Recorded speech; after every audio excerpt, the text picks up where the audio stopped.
At tayo ay nanginginig na. Hindi ba?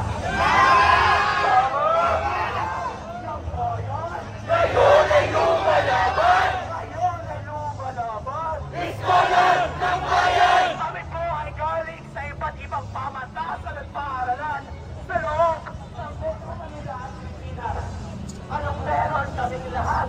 Una sa lahat, pinahan na kami pare-pareho, hindi ba? Yeah! Kami ay nakaranas na ng putik sa daanan, hindi ba? Yeah! Tayo na! Kami na! Ang ginamit! Pinagkasinungalingan at may ginawang bangbang ng ating gobyerno na sila ay mananagot, hindi ba? Sinabihan tayo magkakaroon ng independent commission. Sinabihan tayo ma-investigation sa loob ng DPWH. Pero tanong ko po mga kapwa Pilipino, bakit sila lang din ang nag-iimbestiga? Diba? Habang tayo, kailangan pa natin marinig sa EDSA, sa Luneta, sa Menjola. Patas ba yun mga kasama? Patas ba na habang tayo, naulanan at nahihilitan sa EDSA? Sila, nasa Amerika, nasa bahay nilang in-aircon. Sila, nagpapakasasa. Habang tayo, nagpapakahirap. Ang kapal ng mukha. Lahat sila mga kasama pare-pareho. Wala tayong kulay ngayon. Sa bahay nila. Ay mga kabataan. Mga taong bayang Pilipino. Punta natin sa bahay nila. Para tayo tama ba? Para makabalong tayo. Tama ba?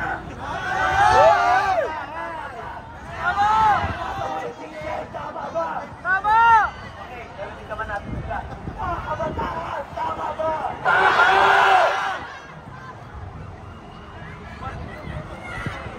Bumaya sa gobyerno, ikulong, ikulong, ikulong, ikulong. Bumaya sa gobyerno, bumaya sa gobyerno, ikulong, ikulong. Bumaya sa gobyerno,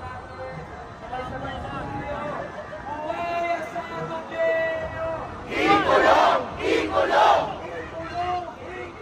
Bumaya sa gobyerno, ikulong, ikulong. Bumaya sa gobyerno. Ngayon ay lumalaban. Ngayon ay lumalaban. Ang tao, ang bayan. Sistemang kurahon. Wakasan. Wakasan, wakasan. Sistemang kurahon. Sistemang kurahon. Wakasan, wakasan. Wakasan, wakasan. Sistemang kurahon. Serbisyo sa tao. Huwag gawing negosyo. Serbisyo sa tao. Serbisyo sa tao. Huwag gawing negosyo. Huwag gawing negosyo. Serbisyo sa tao. Maklibo ka. Huwag man takot. Huwag man takot. Maklibo ka. Ilang taon na po ang nakalipas mula nung ganito karaming Pilipino ang nagsama-sama para ipaglaban ang ating kinabukasan. Mga kapwa Pilipino, kusmos pa lamang kami noong Million People March noong 2013. Hindi pa nga kami pinapangalak noong EDSA 2. Paano pa sa EDSA 1? Baka yung mga magulang pa namin hindi pa pinapangalak.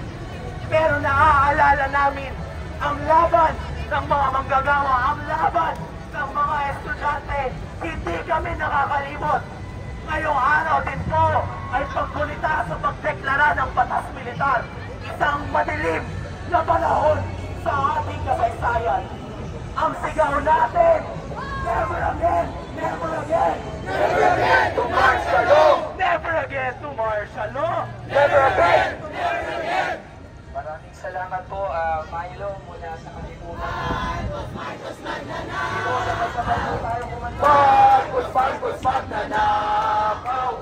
Marcos, Marcos, magnanakaw. Magnanakaw si Marcos. Marcos, Marcos, magnanakaw. Marcos, Marcos, magnanakaw. Marcos, Marcos, magnanakaw. Magnanakaw si Marcos. Sara-sara magnanakaw, Sara-sara magnanakaw, Sara-sara magnanakaw, magnanakaw si Sara.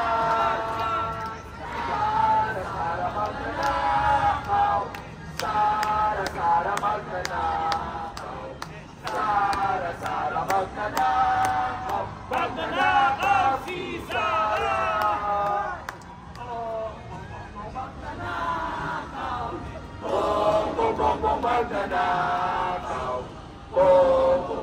magnanakaw, magnanakaw si Bongbong. Bigyan natin ng isang masigawang palakpakan ang taong-taong Pilipino. Ano po ba ang pinag-iba kina Marcos, Duterte, Romualdez sa ata ng mga Pilipino? Wala, diba?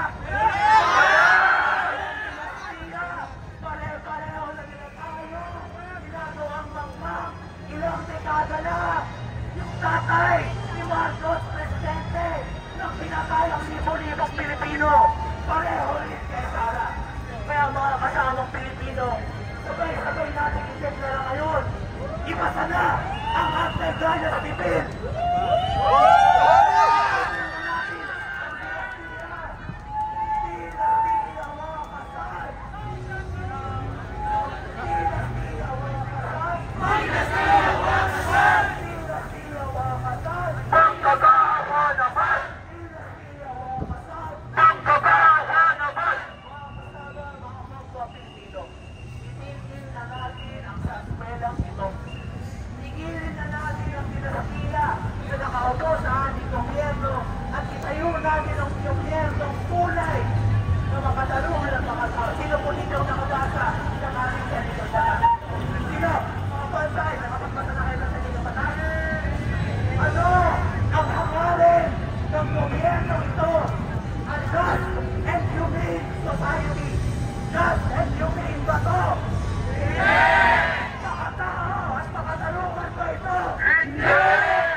Tatawagin natin ang aking mabuting kaibigan at kasama na si James, Iskolar ng Bayan! Ngayon ay lumalaban!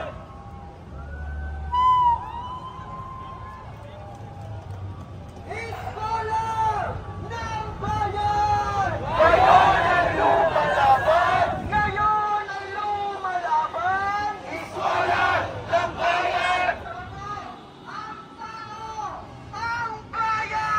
Ngayon ay lumalaban! Ngayon ay lumalaban! Ang tao, ang bayan! Isang mapagpalayang araw po sa ating lahat. Naniniwala po ako na lahat tayo dito ay galing